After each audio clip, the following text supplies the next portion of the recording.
I come from an era of the 70s and 80s where people just were ripping up clothing and pinning it back together and making fashion. And I came from a very confident era in self-expression. And I think now, experiment with makeup, experiment with your hair, and again with fragrance can help you express who you are, and sometimes fragrance can do it even if you don't feel confident enough to do it with some clothing.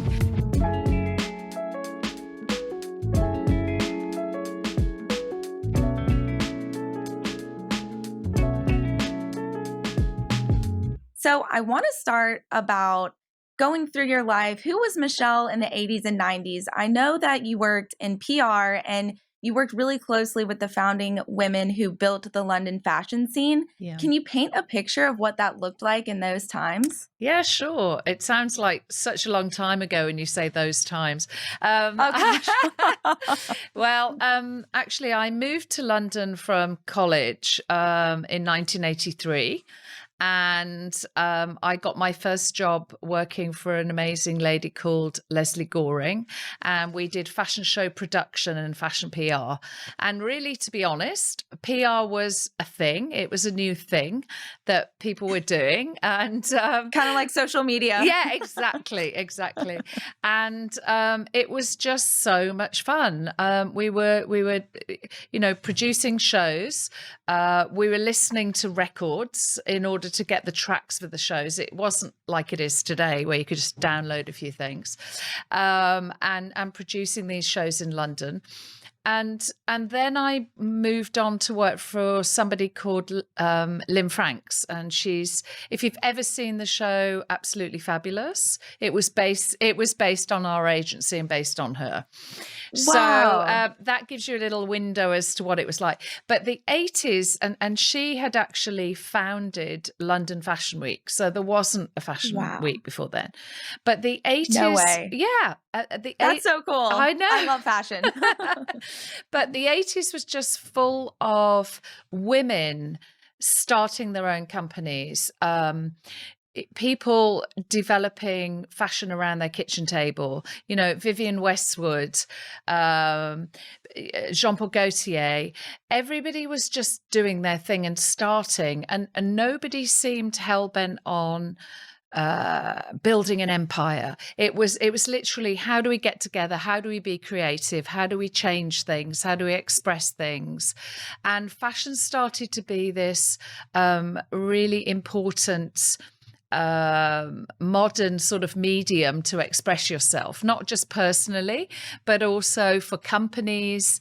And I work very much at the heart of that. And beauty was a huge part of that. So what I learned from working during all those fashion times was how, hairdressing, makeup artistry, styling, design, lighting, everything came together to create this wonderful, very short experience.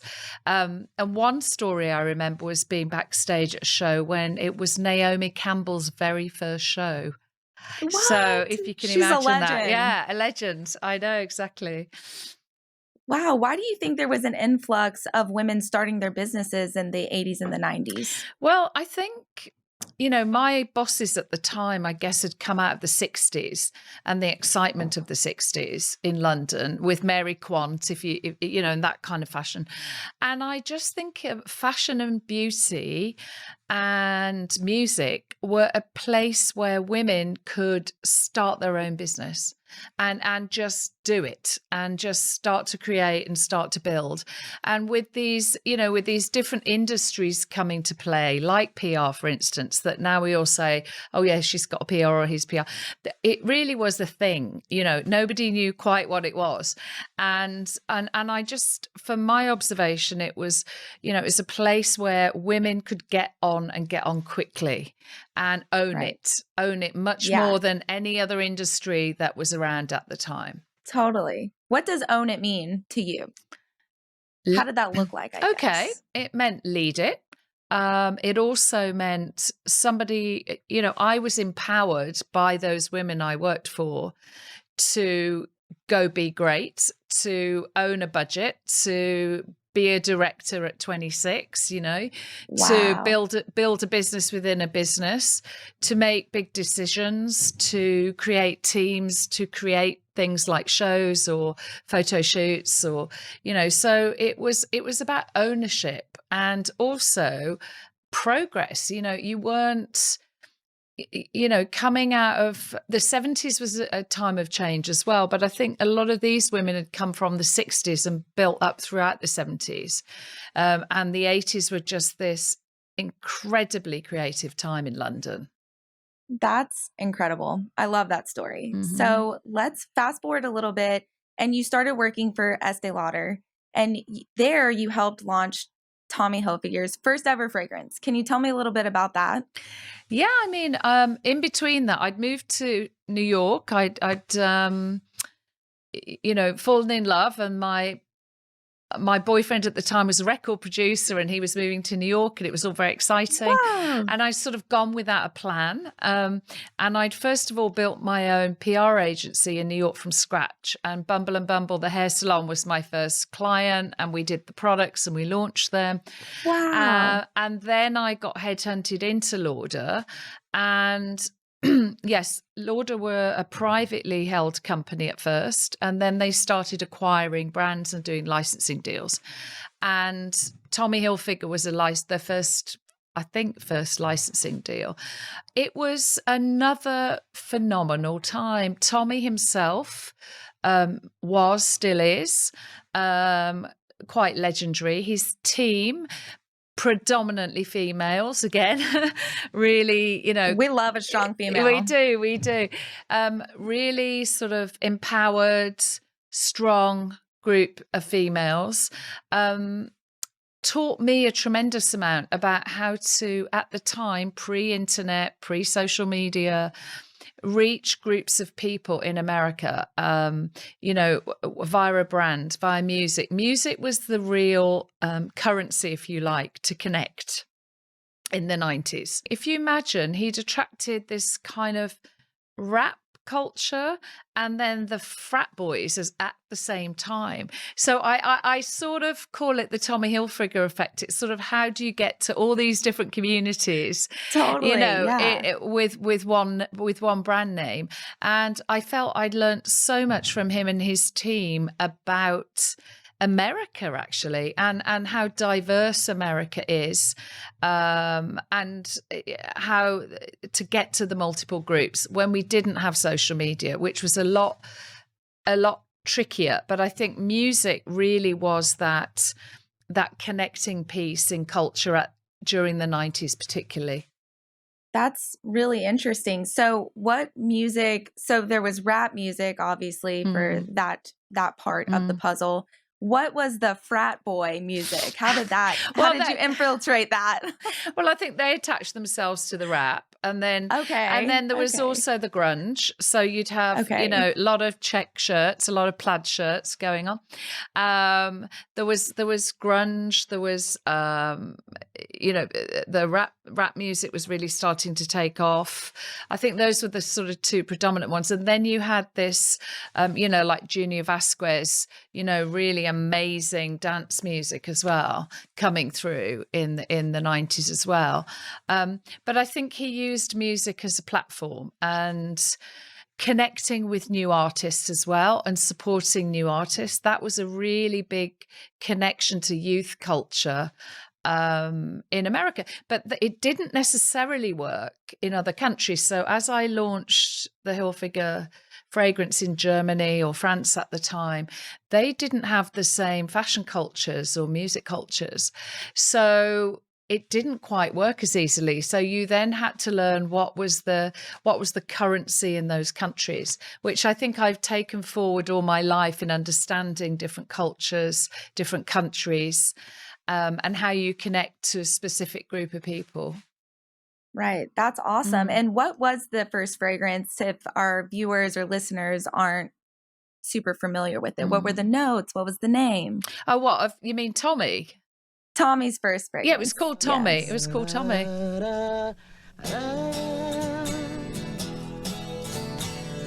You show me yours.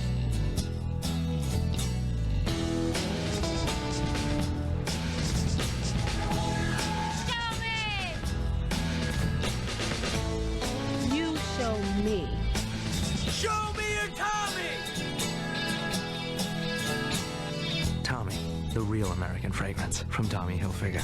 And then I launched Tommy Girl, and that was, I mean, it went on until very, very recently. And then there was brand built around that. So, but then I got to move into, I mean, I launched Crème de la Mer at the same time. Yeah, tell us a little bit more about that, because that really helped push the industry forward, in my opinion. Oh, wow. Well, again, I think my skill set is you So all the way along, if you think about I love that. you think about the 80s, it's connecting via, the popular culture at that time, which was very, very grounded in fashion. Again, music, but it was, it's always music and fashion seem very linked together. But with Crème de la Mer, it was almost like it was my celebrity pot of cream. So, I love that pot of cream. I love that. And this was very expensive. It was $150. And I decided to launch it very differently. And I thought, who are the pockets of people in America that really can afford this amount of money at the time? And I worked with a publication called Town and Country, which is still, yep. And it has a specific readership. And I worked with the beauty editor at the time, and we went and did breakfasts in Neiman Marcus's around the country. So in San Francisco, it was like the influencer, first influencer dinner. Exactly. Wow. Nothing is new. Can I just tell you? It just goes a bit faster. And totally. And that's how we started to do this. And then it got on TV. And then I had people like Elton John calling me from London going, how do I get hold of this? I love him. I just read his book. That's a side note. Yeah, amazing. Well, I worked with him on MAC. I signed him to the MAC AIDS Fund. So oh, wow. That's slightly later. Incredible. That is so cool. When I was looking up La Mer, the Crème de la Mer, like, oh my gosh, it sounds luxurious. It sounds like it solves all the problems. It's like a triple threat. But there was this thing called Miracle Broth. And I was wondering if you could tell me a little bit about it. It was a scientist who had developed this formula, which I think we named it Miracle Broth, which was a secret formula. It still probably is, trademarked and owned by Estée Lauder now. But it was made from kelp collected from the West Coast and marinated at the time and worked on. And he had been a NASA scientist and he got burnt in an experiment. And so he developed this broth to help heal himself. And then he thought, this would be great. And he had a sort of a small following of women, very interesting women, I must say, across America. I'm not sure if he was sort of semi-dating them at the time. But anyway, and he developed it. The tea is hot. Yeah, exactly. So the Lauder scientists recreated this in a lab. And they were all very excited to recreate this and work on this. But it was relatively small formulas. So when it became a big overnight success, we actually ran out of the product. So had to sort of get a waiting list and start doing that. Again, I think we created the first beauty waiting list for a product back in the 90s. That's crazy. So how did you manage this list? Because this is when the internet first was starting to come around, right? Mm-hmm. So was it like a wait list that you sign up for, like you see online now, or how was that? Oh gosh, no, it wasn't that sophisticated. It was like Saks Fifth Avenue held a waiting list. It was still very, very, it wasn't a digital world at that point, really. 94, 95, it really wasn't a digital world. So it was still very much a list that was held by somebody and people would telephone or, a lot of phoning was still going on at that point. That is really great to set the tone for our Gen Zers out there who grew up digital natives. So now we're in 2017, which is the year that Floral Street was founded. And I read this quote that you were on Floral Street, which is an actual street in London, right? And maybe you can take us back to that moment of when you looked up at a sign and you thought, this could be a really great name for a fragrance brand. Take us back to that moment. Yeah, well, I was... Covent Garden was right in the heart of London, but it was the original Victorian flower and fruit market. So it's all, if you could imagine, there's cobblestones. I love cobblestones. There's a big central piazza that's been renovated to house really interesting stores. There's a lot of outside performance goes on. There's a really old church, and it's absolutely picturesque, very busy, very bustling. And the street is called Floral Street. So I looked up one day, literally, as you've said, and thought, wouldn't that be a great name for a fragrance brand? And then we registered it around the world for beauty. So when you want to claim a name, if you like, you can register it in specific categories in different countries. If you want to own, like I wanted to own Floral Street for fragrance and bath and candles. So I acquired that. But then I actually stepped back a bit and thought, does the world need any more products? You know, it's full of beauty products. It's full of packaging. So I sort of took a step back and took a year out to think about it and to look at how the world was evolving, to observe my own, kids who were young. One was a young adult at the time and one was a young child.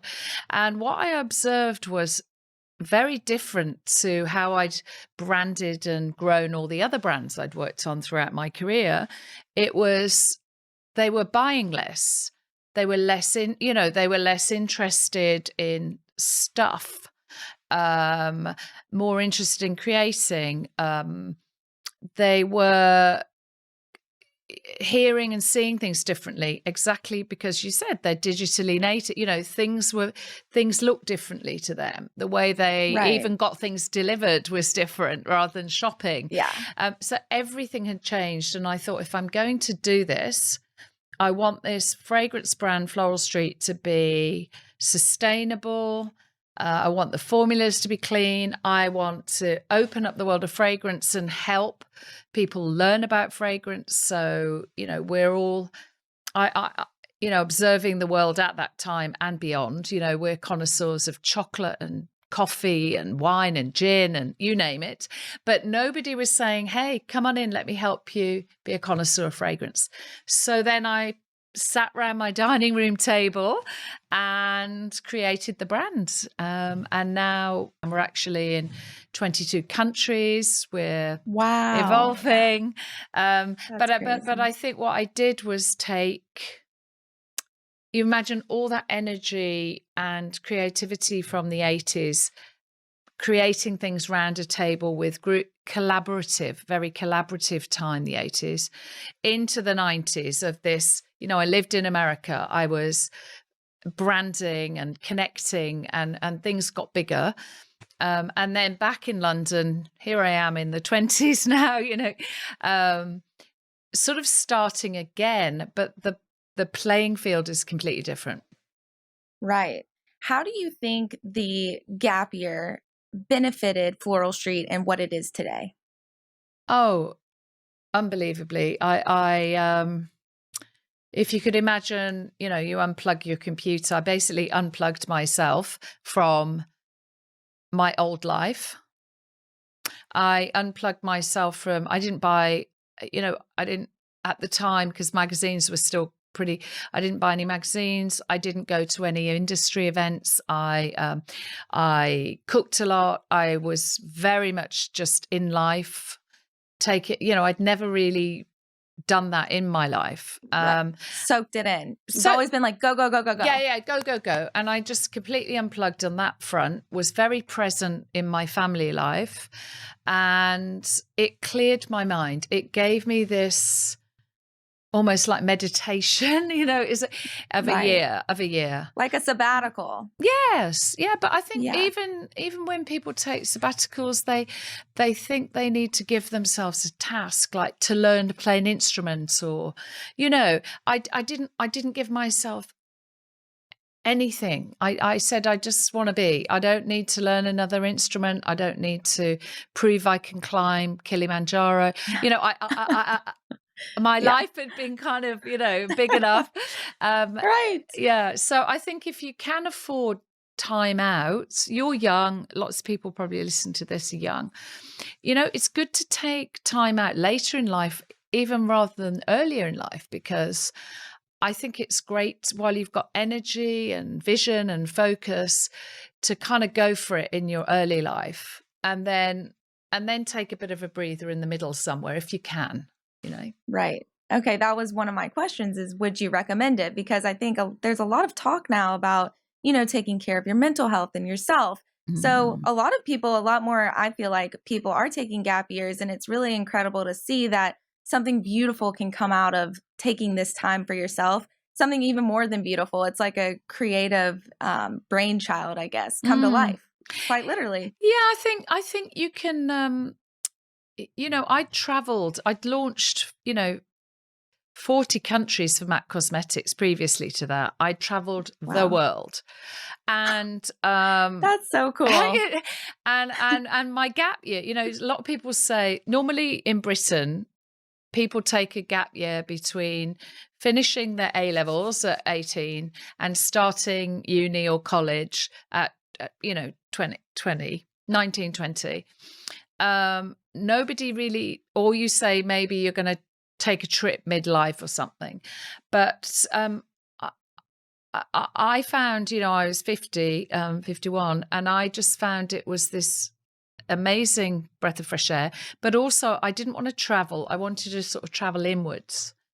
So in order to travel inwards and find out what your next step is, you have to be kind of quiet. If you're constantly running around and filling your time, it doesn't give you time to really get to the bottom of what you might be feeling you can do next, or what you don't want to do next. That's the other thing. You don't have to even make a decision, I think.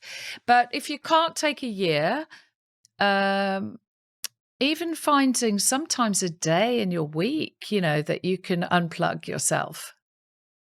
Literally you guys, all you young guys now, you're busier than I was in a completely different way, because it's all like digital, visual. I know. Your senses. Brain. Yeah, your senses are like bombarded.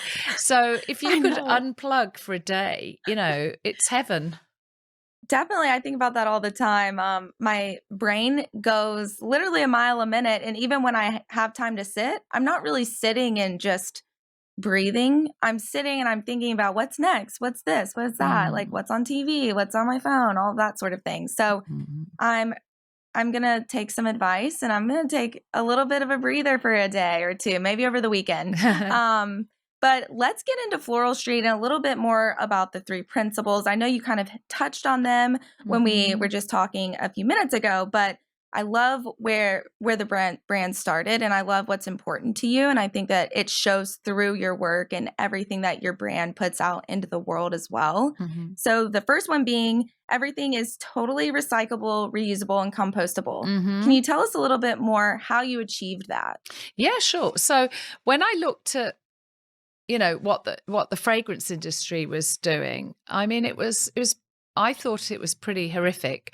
Everything was overpackaged, cello wrapped, particularly if you're in airports or department stores. You'll see a lot of the fragrance industry with these very ornate caps on the top. They're not recyclable at all. They're landfill.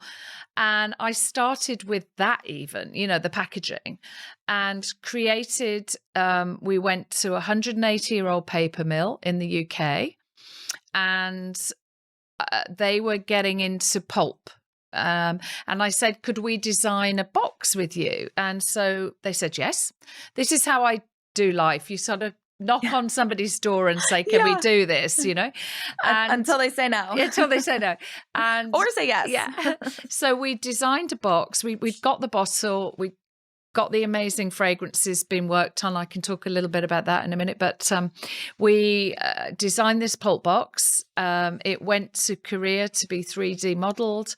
And then we started producing the box. And today we're working with this amazing company called Rhubarb, and they do cup cycling. So they collect all the cups from Starbucks and Costa and any other coffee cups. And the company we work with can extrude the plastic out of the coffee cup and use that for energy. And then they use the paper to go into our pulp that makes our box. So I feel kind of really proud that every box has got this recycled cup, but it looks beautiful. It is modern luxury. But 4.5 years ago, when I launched it, nobody wanted to write about it. They were sort of going, what are you doing, putting a fine fragrance in a pulp box? Right.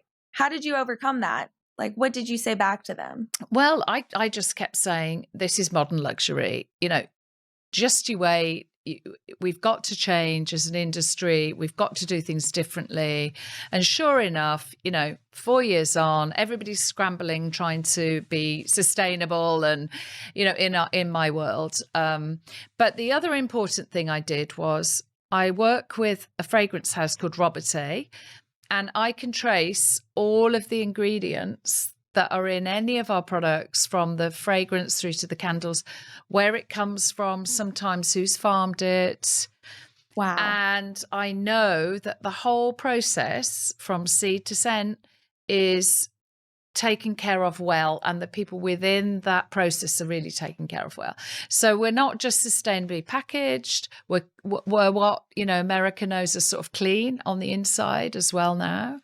And I wanted everything about this brand to be as sustainable as possible. However, it is fine fragrance. The fragrances are absolutely gorgeous.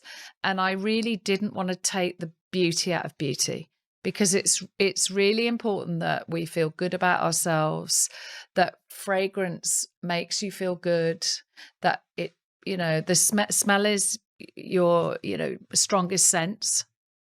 So I wanted it to be beautiful but sustainable. And I think, you know, I've achieved that. 100%. And how does that make you feel that you've achieved that? Do you know, I don't think I've given myself a minute to stop and sort of go, isn't that great? Because, you know, we did 1 year of business and then suddenly we were in lockdown around the world. So, you know, we've had to sort of pivot and keep business going. But I feel really proud. I feel really proud of myself. I feel very proud of my very small team.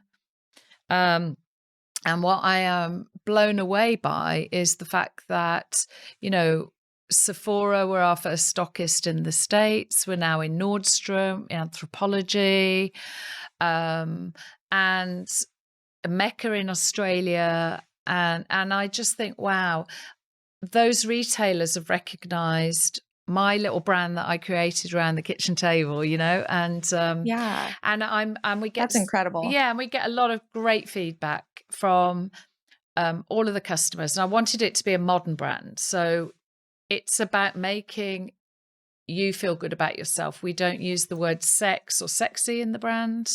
I'm not saying don't feel that way or, you know, have that experience, but it's the lazy way that a lot of beauty brands sell to consumers, you know. And I think as a modern, you know, I'm a modern person. My daughter's 18. My son's in his late 20s. I don't want them thinking they have to look a certain way or be a certain way to validate feeling good, you know? Right, definitely. And that's one of your pillars as well, is inclusivity. Yeah. And making sure that, you know, there are certain verbiage that ladders up to the brand and makes the brand a brand. So do you have I don't know, like a brand Bible or like words, like a dictionary? How does that look for your brand? Well, that's interesting. I mean, we know what we don't want to put in there. You know, the word the word sexy. And because we're a vegan brand, we try not to make references to, leather and different things that might not express sort of who we really are. I've had to learn that in modern branding. Our copywriting, we are about positivity. We're about joy. So that's what we want to get across. We haven't got a face of the brand. We haven't got a spokesperson of the brand. Floral Street is about joy. It's about happiness. It's about fine fragrance. And you having a relationship to give yourself joy. Not, you bring it to other people via fragrance.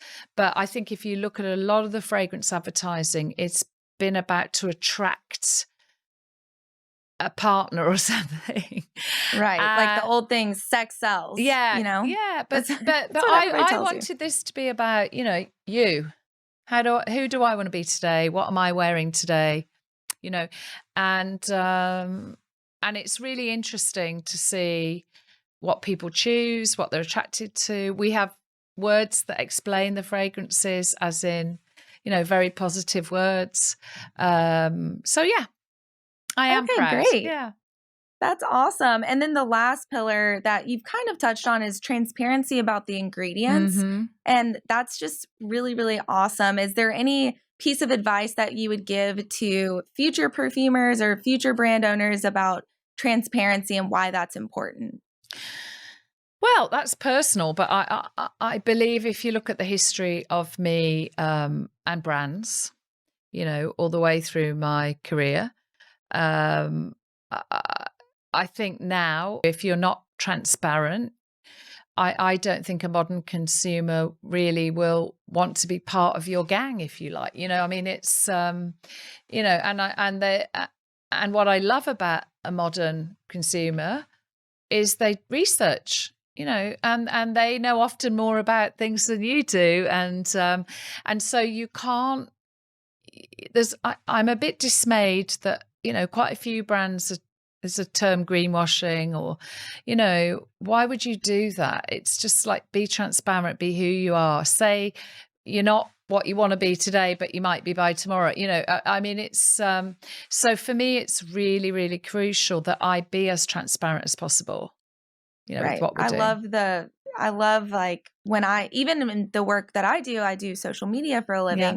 I always say lifting the veil of transparency behind our brand and who's behind our brand, and telling the stories, which is why we're here today, right? Mm-hmm. We want to tell the stories of the brands that are on Scentbird, because I think there's so much beauty in that. And then a lot of little nuggets of gold are unlocked in these conversations. So again, just thank you for joining me today. Oh.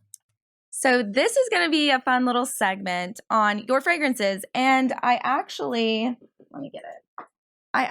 was a part of your scent school. Oh, good. So I have this beautiful packaging. And also, I know that you worked with a designer for some of your packaging. If you want to talk about that collaboration at all, we would love to hear about it, because this is beautiful. I work with a sort of a family agency in London that are called Michael Nash. And I've known them both. They're a couple and they're absolutely wonderful people and multi-talented. And Stephanie was actually the designer of many album covers in the 80s. She's now, so anyway, we work collaboratively with a photographer. And wow. Again, I think if you're, a lot of people stand up and they say, it's my brand and I did this and I did that. You can't do it all by yourself. You need a team of really great people to collaborate with and create with. And I think that's what we've done with Floral Street. And thank you for recognizing how beautiful the packaging is, because that's part of the experience. And Scent School is how I help you, so cool.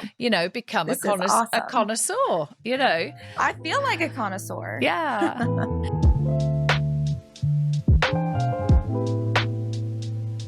So when I created Floral Street, I wanted to go out with a collection.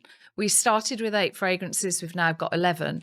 But this collection, instead of having a signature fragrance, it's really about experimenting with yourself and asking yourself, who do I want to be today? So I wanted, fine fragrance at an affordable price so that you can own more than one fragrance and that you can experiment with yourself and see how you feel about these different types of fragrances. So I'd created them around mood muses, that I thought modern individuals would respond to.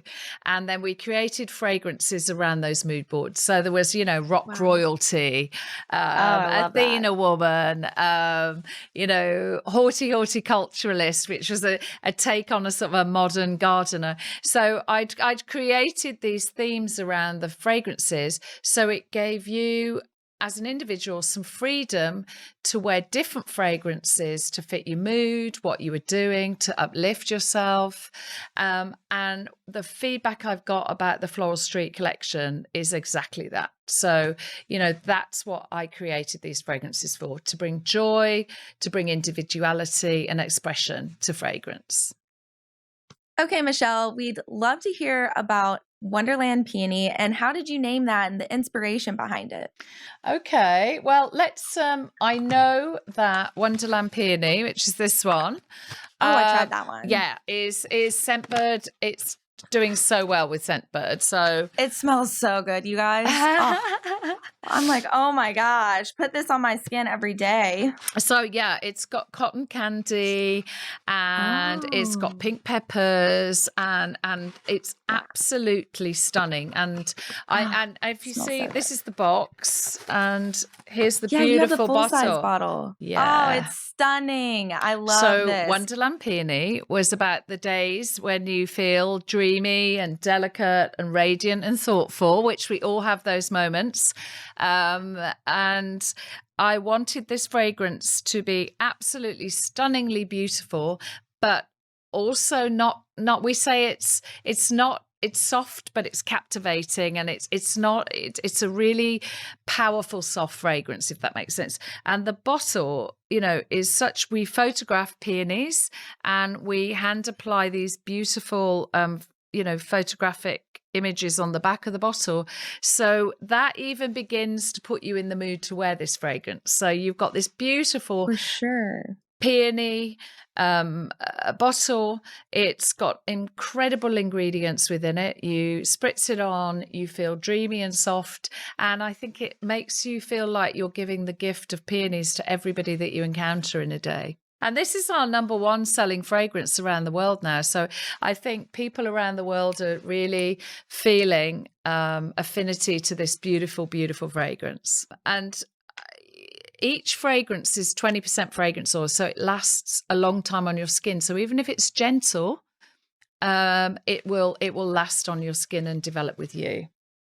That is so cool. And I also, before I left the house, I put sunflower pop on. It reminds me of summertime and everything happy, and the color yellow just is like immediate mood booster. Yeah. I know that's not on our list, but I just had to try that one because it was incredible. Well, that was with, we have got a collaboration with the Van Gogh Museum in Amsterdam. And I could go and choose any painting in the museum, and we chose sunflowers. So on the back of that bottle, it's actually this Van Gogh painting. And it has his signature.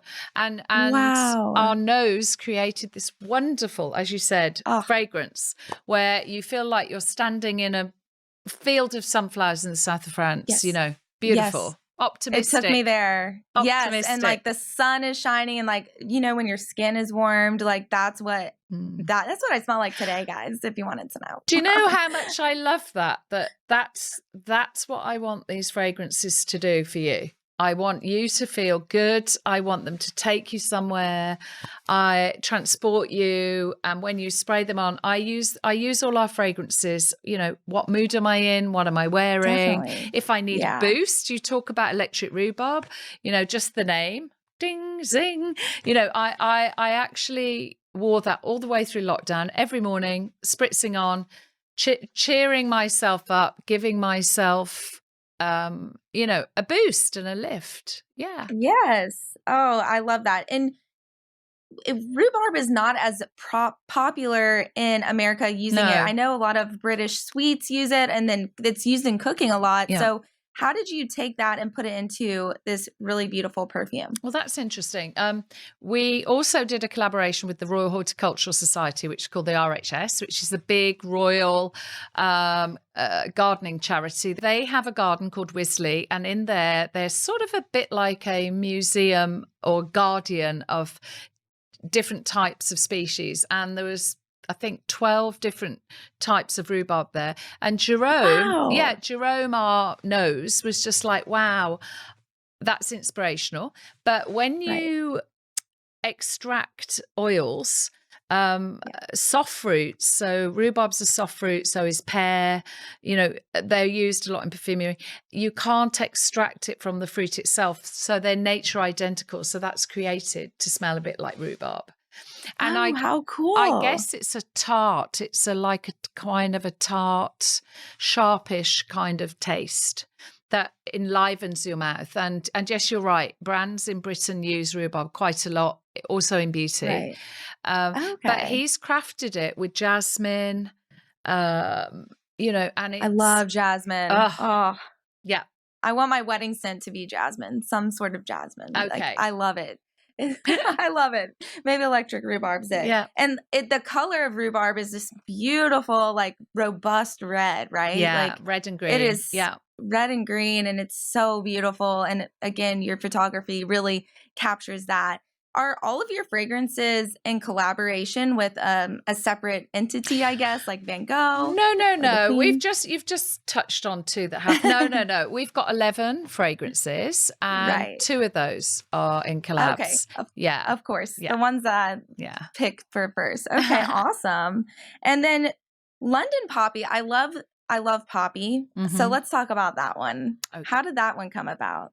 Well, I wanted to I had mood muses, and when I worked with Jerome, who's our nose, I did mood boards, and this mood board was Athena Woman. So it was about being energetic, about body positive. Imagine you're sort of hopping on a bicycle in Covent Garden in the morning and cycling. And poppy, although it doesn't have a scent, it's a beautiful flower, and it's so resilient. It grows anywhere, tiny bits. So I thought, what a great story around London is that it's a resilient city. Beauty appears anywhere in a city, I think, if you allow it.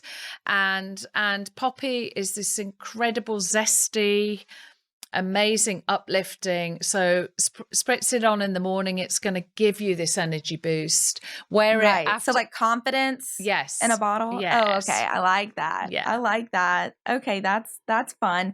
And let's just end on Neon Rose, because I love how you took neon, which is just like this really like electric color, and paired it with something as beautiful and dainty as a rose. So what is that story? I have to know. Okay, that's a really good one to choose.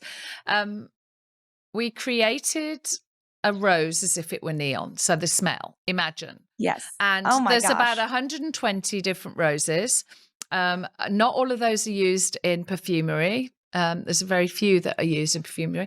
But this fragrance has no rose in it. So we say no roses for harm. So what Jerome has used is pear, jasmine, which you love. He's combined all these, gardenia, sorry. He's combined all these ingredients which is very jasmine-like gardenia, to create this rose as if it were neon. So it's very zingy.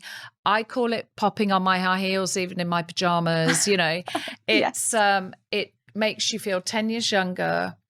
And it's, again, long-lasting, modern. And the bottle's beautiful, with the neon. It's gorgeous. That is so incredible.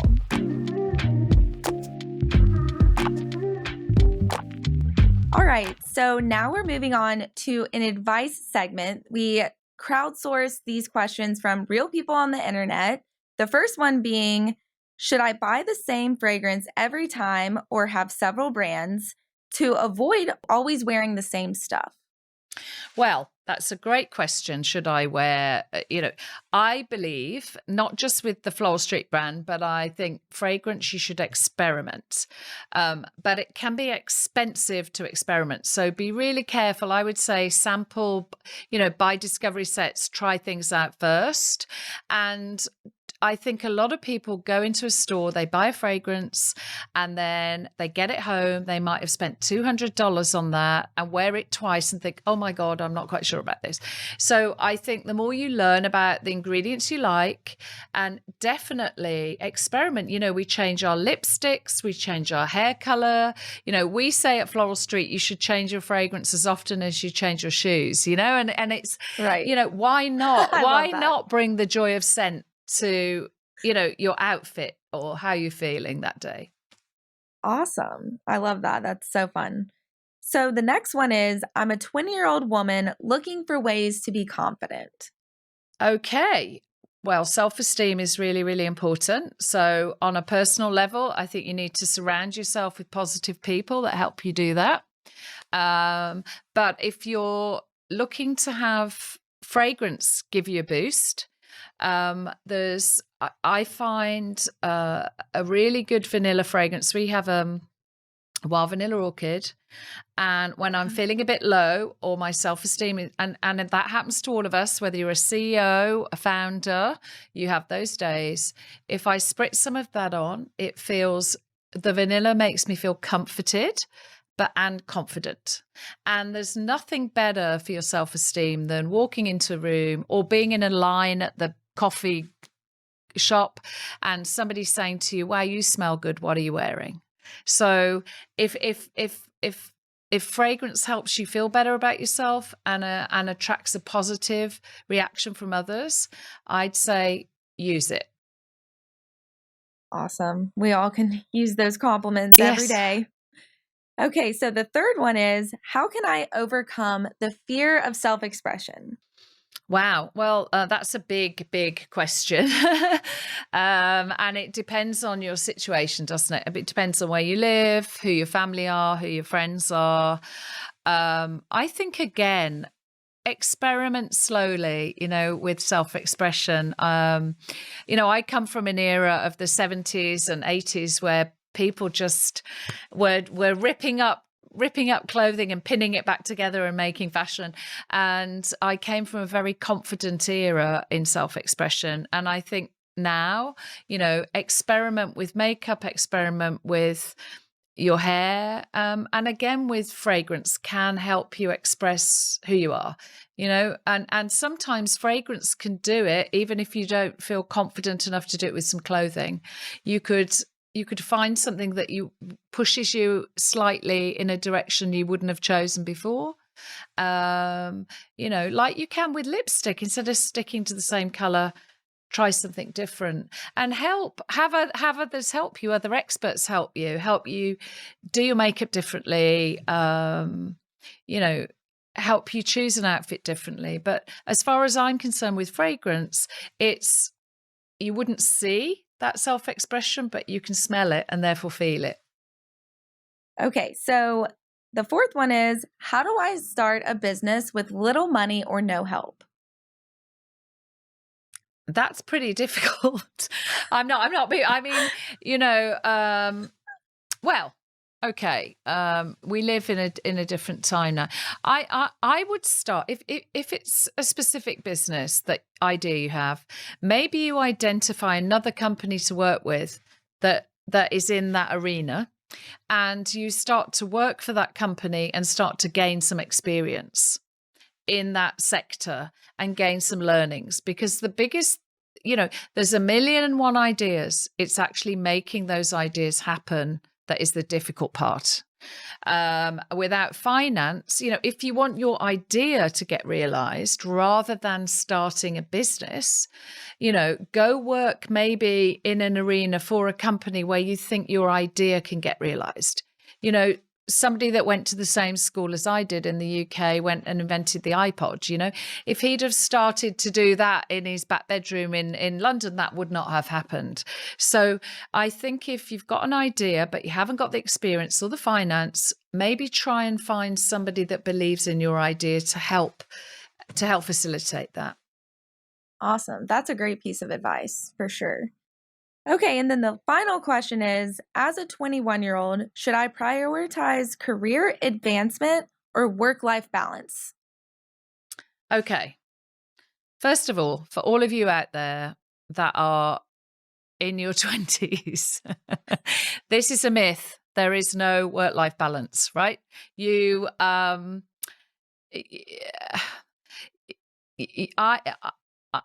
Call me old-fashioned, but I think it depends on the person again. If you really, really want to go for life and building something worthwhile, when you're younger, you have the energy, you have less risk attached to that. If you haven't got a family or a mortgage or debt or, go for it 100% to what your aim is to work for in your 20s and 30s.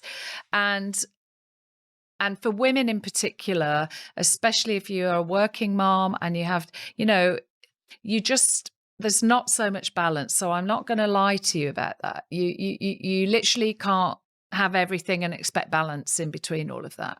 So I would say to the 21-year-old, if it was me and I was 21, which is what I did, I took every risk possible. I moved to London. I worked for no money at first. It's a different day now. I'm not expecting people to do that, but I think you've got to take the opportunity where it comes and make a choice to turn that to maximize that opportunity to build. And then I think now more and more so with flexible working, with companies recognizing people need other things. As a leader of a company, you are trying to pull your company back together and yet at the same time be flexible with everyone. So I think we've got the idea to maybe make a new kind of day. But if you're young and energetic and you have a goal, and not everybody does, but if you do, I would say go for it with 300% of what you've got. I love that.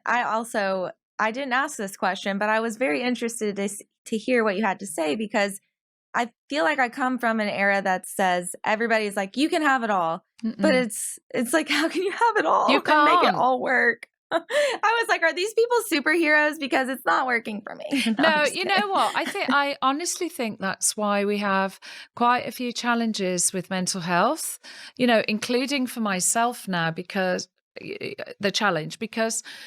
you're expected as young people now to look good on social media, to hold down a job, to be having spare time, to, keep fit. Right. There's so many things you're expected to be. It's just not possible. It's just not possible. So the pressure is real. Yeah. I mean, step back, decide what's important to you.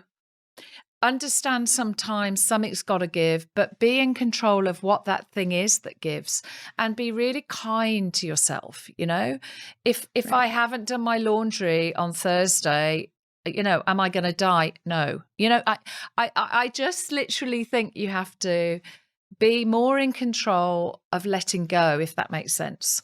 It's a bit of an oxymoron, but I love that. Mhm. Yes, letting go, let it go. Okay. So as we wrap up, I think you have plans to expand Floral Street into home products. And Mhm. how do you envision the brand's evolution going into the future? Wow. Well, we have got home products, and with Scentbird, we are being one of their first home product brands to send out a beautiful candle, which is called Wonderland Peony. And again, I've taken the same ethos. It's sustainable packaging.